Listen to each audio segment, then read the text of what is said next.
As especificações de uma lâmpada de lanterna são 0,3 amperes, essa é a corrente dela, e uma diferença de potencial de 2,9 volts, o valor da corrente e tensão de trabalho respectivamente.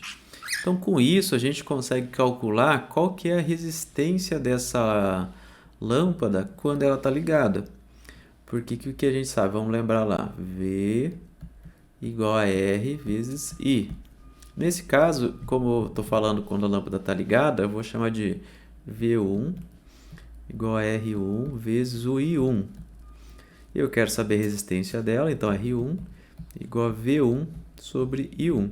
Aí, só substituindo os valores que ele me deu, vai ser 2,9 dividido por 0,3. Isso aqui vai me dar aproximadamente, só fazer a continha, 9,67 ohms. 9,67 ohms. Aí ele fala assim para a gente: se a resistência do filamento de tungstênio da lâmpada à temperatura ambiente é 20 graus, é 1,1 ohms, qual a temperatura do filamento quando a lâmpada está acesa? Então, o que ele fala? Quando a temperatura é de 20 graus, a resistência é 1,1 ohms. Essa temperatura eu vou chamar de T0, que é igual a 20 graus Celsius. Então, qual que é a história aqui? Quando a lâmpada está desligada, essa resistência, quando ela é ligada, a resistência aumenta. E aí eu quero saber qual é a temperatura quando ela está ligada. A gente viu nesse capítulo que a resistividade está conectada com a temperatura da seguinte forma aqui, ó. Rho menos o Ρ0 igual a Ρ0 alfa vezes o T1 menos o T0. Então a gente vê que a resistividade muda conforme a temperatura muda, e a gente tem um coeficiente aqui, o coeficiente de temperatura da resistividade, que tem na tabelinha 26,1, já anotei. Então esse alfa para o tungstênio é igual a 4,5 vezes 10 na menos 3 por Kelvin. Ah, mas eu tenho a resistividade, não tenho a resistência. O que eu faço? Lembra que a resistência igual a Rho L sobre A. Ou seja, a resistividade é igual a RA sobre L. Então, a gente pode substituir aqui, ó. Vai ficar assim, ó. R1 A sobre L menos R0 A sobre L igual a R0 A sobre L alfa T1 menos o T0.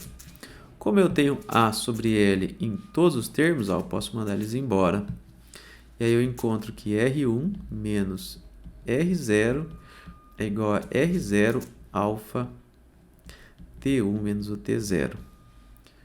Olhando essa equação, eu tenho tudo que eu preciso para encontrar o T1. Lembra que eu quero o T1, que é a temperatura quando ela está ligada.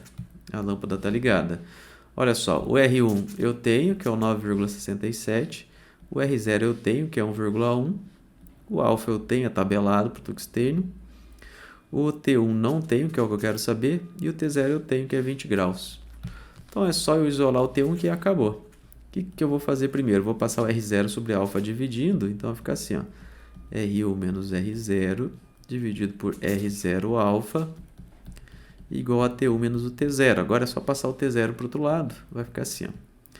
T1 igual a T0 mais R1 menos R0 dividido por R0 alfa. Só substituir os valores e jogar na calculadora. O T0 é 20. Aí soma com R1, que é 9,67.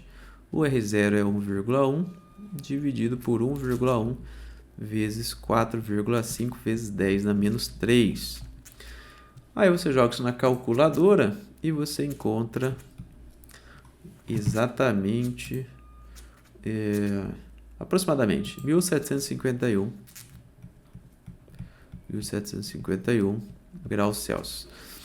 Essa é a resposta que essa temperatura que ele está funcionando. Aí você pode se perguntar: ah, mas por que você não utilizou Kelvin em vez de graus Celsius? Daria certo se eu fizesse em Kelvin? Daria certo. Inclusive, eu sempre recomendo, se você não tem segurança no que você está fazendo, faz em Kelvin, que Kelvin sempre vai dar certo. Graus Celsius nem sempre. Nesse caso, eu não precisava converter. Por quê? Porque eu tenho T1 menos o T0. ou seja, eu trabalho com uma diferença de temperatura. E a gente sabe que se a gente aumentar de, por exemplo, 20 Kelvin, é a mesma coisa que eu ter um aumento de 20 graus Celsius. 20 Kelvin não é igual a 20 graus Celsius, mas esse aumento de temperatura é o mesmo. Então, só por essa razão que eu poderia trabalhar em graus Celsius nesse caso.